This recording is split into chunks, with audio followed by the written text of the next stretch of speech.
Pihak polis menemukan bukan satu tetapi tiga.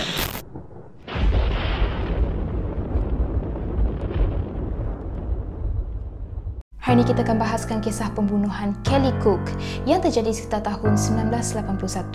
Jadi jangan lupa untuk klik like, share dan subscribe. Kelly Cook merupakan anak bagi pasangan Marion dan Walter Cook. Dia ni juga dikatakan anak sulung daripada 3 orang adik-beradik. Walaupun baru berusia 15 tahun, tetapi Kelly ni disifatkan oleh ibu beliau sebagai seseorang yang sangat bijak. Dia ni juga dikatakan lebih gemar bergaul dengan orang yang lebih dewasa. Kelly yang gemarkan dengan isu-isu keadilan sosial ini juga menyimpan cita-cita untuk menjadi seorang peguam. Mereka sekeluarga ni menetap di sebuah pekan kecil iaitu Standard yang terletak di Alberta. Disebabkan Standard ni merupakan sebuah pekan kecil, jadi mereka ni bagaikan sebuah komuniti yang mengenali antara satu sama lain. Jadi senang cerita dekat sini, jiran-jiran di sekeliling mereka mengenali antara satu sama lain.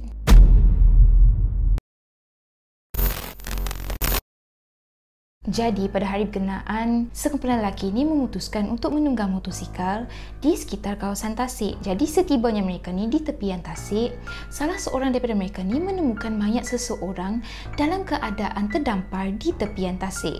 Pada mulanya mereka ni mengesyaki sekiranya mangsa ni terlibat dalam sebuah kemalangan yang tidak disengajakan. Akan tetapi setelah mendekat, baru mereka ni perasan sekiranya ada tali yang diikat pada badan mangsa dan di hujung tali berkenaan diikat lagi pada objek pemberat. So akhirnya mereka ni pun membuatlah laporan kepada pihak polis setelah mengesyaki sekiranya mangsa ini mati dibunuh dan bukanlah disebabkan kemalangan yang tidak disengajakan. Jadi, semasa siasatan ini dilakukan, pihak berkuasa menemukan mayat berkenaan dalam keadaan serba berpakaian. Akan tetapi, masih juga sukar untuk mereka ni mengenal pasti identiti si mati. Ini kerana mayat berkenaan dikatakan dah mulai membusuk. Pihak polis juga mendakwa sekiranya pembunuh ini mencuba sedaya upaya untuk menyembunyikan mayat si mati ini agar tidak dapat ditemukan sama sekali. Ini kerana pihak polis menemukan bukan satu tetapi 3 tali yang diikatkan pada badan mangsa. Satu di bahagian kaki, yang keduanya di bahagian pinggang dan yang ketiganya di bahagian bahu. Dan di hujung tali berkenaan juga diikatkan pada objek pemberat iaitu blok konkrit. So, dekat sini memang jelaslah dengan melakukan hal-hal yang sedemikian dapat mengelakkan mayat ni daripada terapung-apung di atas permukaan tasik. Jadi agak sukar juga untuk orang awam menemukan mayat berkenaan. So, sekarang ni siapakah identiti si mati? Jadi kita flashback 2 bulan sebelum mayat ni ditemukan.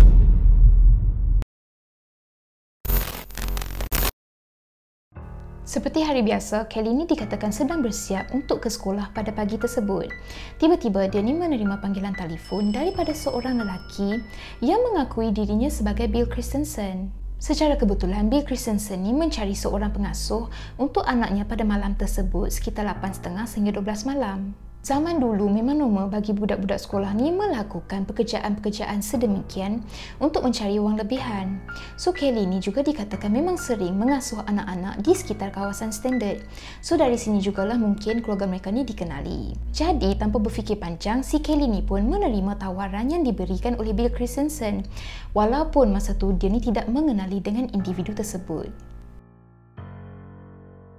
So macam biasalah, dia pun inform dekat si ibu bahawa dia ni akan bekerja dengan Bill Christensen pada malam tersebut. Tetapi pada masa tu, si Marion ibu ni agak sedikit khawatir sebab dia ni tidak mengenali dengan individu yang bernama Bill Christensen sama sekali. So si ibu ni pun menasihati si Kelly ni untuk bertanyakan dengan rakan-rakan di sekolah sama ada mereka ni mengenali dengan individu bernama Bill Christensen ataupun tidak. Jadi setibanya Kelly ni pun di sekolah, dia ni pun mula bertanyakan tentang Bill Christensen ni kepada rakan-rakan sekolah. Akan tetapi tiada satu orang pun di antara mereka yang mengenali dengan Bill Christensen sama sekali. Disebabkan Christensen ni merupakan sebuah nama yang cukup common ataupun cukup terkenal di sekitar kawasan Standard, membuatkan si Kelly ni tidak mencurigai Bill Christensen sama sekali. Kelly ni berpendapat mungkinlah majikan-majikan dia yang sebelum ni ataupun jiran-jiran dia yang sebelum ni telah merekomenkan si Kelly ni kepada Bill Christensen. Disebabkan itulah dia ni bersetuju untuk bekerja dengan Bill Christensen pada malam berkenaan.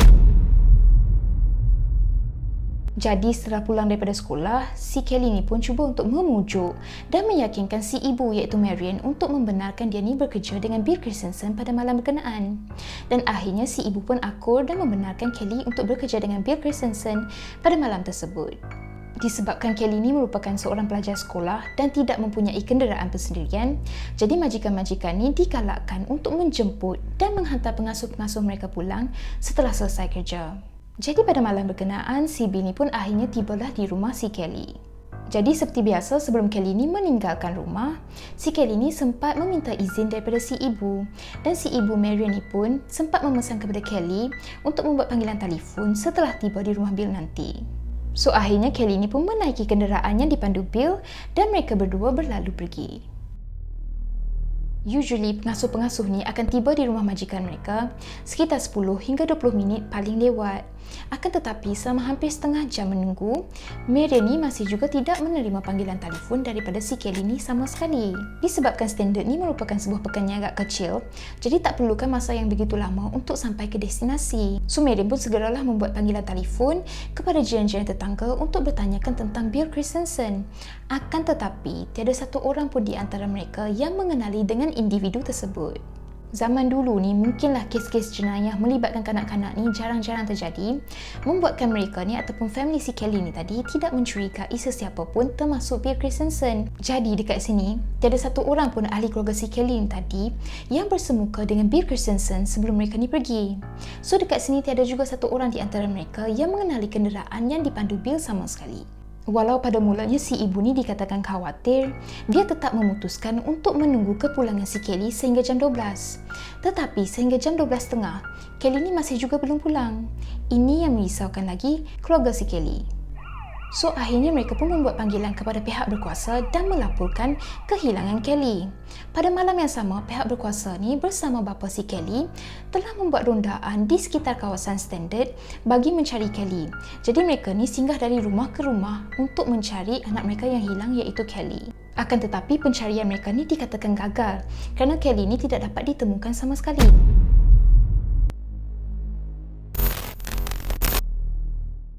Pihak sekolah ni dikatakan membuat pengumuman ke atas kehilangan Kelly. Pada hari yang sama, pihak berkuasa juga dikatakan tidak berputus asa. Malah mereka ni dikatakan memperluaskan lagi pencarian dengan penggunaan helikopter dan bantuan-bantuan daripada ahli sukarelawan. Pihak polis dikatakan melakukan sekatan jalan raya bagi kenderaan yang melalui kawasan berkenaan. Pada masa yang sama, mereka ni juga akan disoal siasat dan kenderaan mereka juga akan diperiksa. Ahli keluarga Kelly juga dikatakan turut serta dalam pencarian berkenaan, manakala ahli sukarelawan juga dikatakan makin hari makin bertambah. Pencarian Kelly ni dijalankan hari demi hari. Akan tetapi Kelly ni masih juga belum dijumpai. Akhirnya berita tentang kehilangan si Kelly ni pun tersebar luas. Dari sinilah muncul beberapa orang saksi bagi membantu siasatan.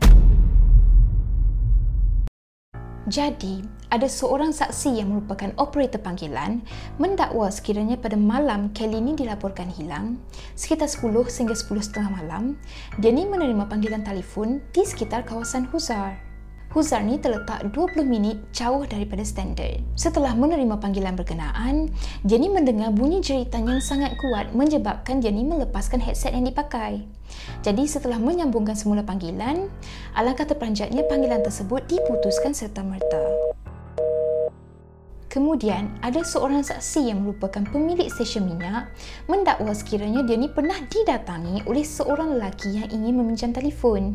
Ini kerana telefon yang terletak di luar stesen minyak berkenaan dikatakan rosak. Jadi lelaki ni pun nak pinjam telefon untuk membuat panggilan telefon. Secara kebetulan, pemilik stesen minyak berkenaan dikatakan berdiri dekat dengan lelaki tersebut.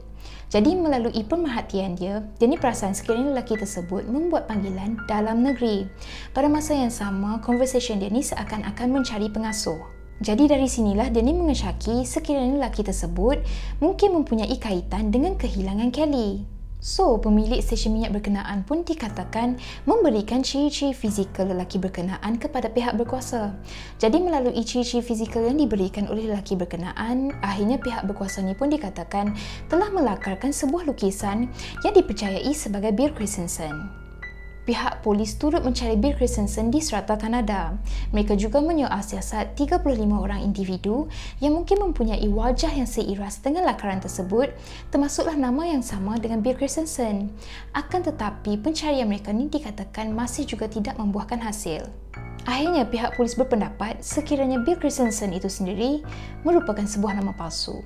Jadi, setelah 2 bulan si Kelly ni dilaporkan hilang, akhirnya keluarga Kelly menerima berita bahawa mayat Kelly ni ditemukan di sebuah tasik.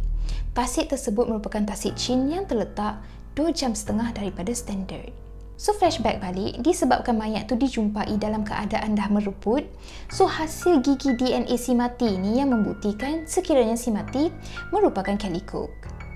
Menurut adik Kelly iaitu Marnie, dari hari pertama Kelly ni dilaporkan hilang, mereka sekeluarga tidak pernah menutup lampu halaman rumah mereka. Akan tetapi, setelah berita tentang jasad ataupun mayat si Kelly ni ditemukan, akhirnya si ibu ni pun menutup lampu halaman rumah mereka serta-merta.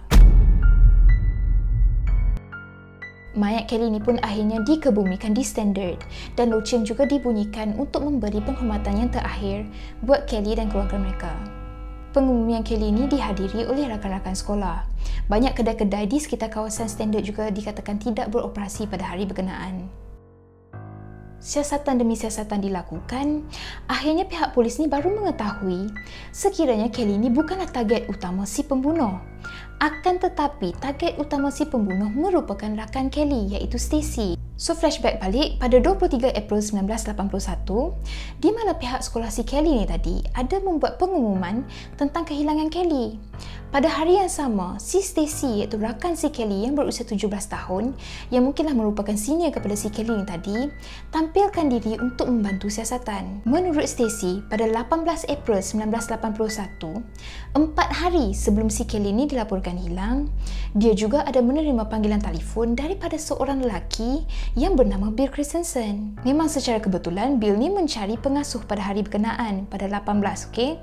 Kebetulan disebabkan si Stacy ni sibuk, jadi dia ni telah memberikan nombor telefon si Kelly ni tadi kepada Bill Christensen. Disebabkan itu jugalah si Stacy ni akhirnya dikawal ketat oleh pihak berkuasa setelah mereka ni mengetahui sekiranya Stacy ni merupakan target utama si pembunuh.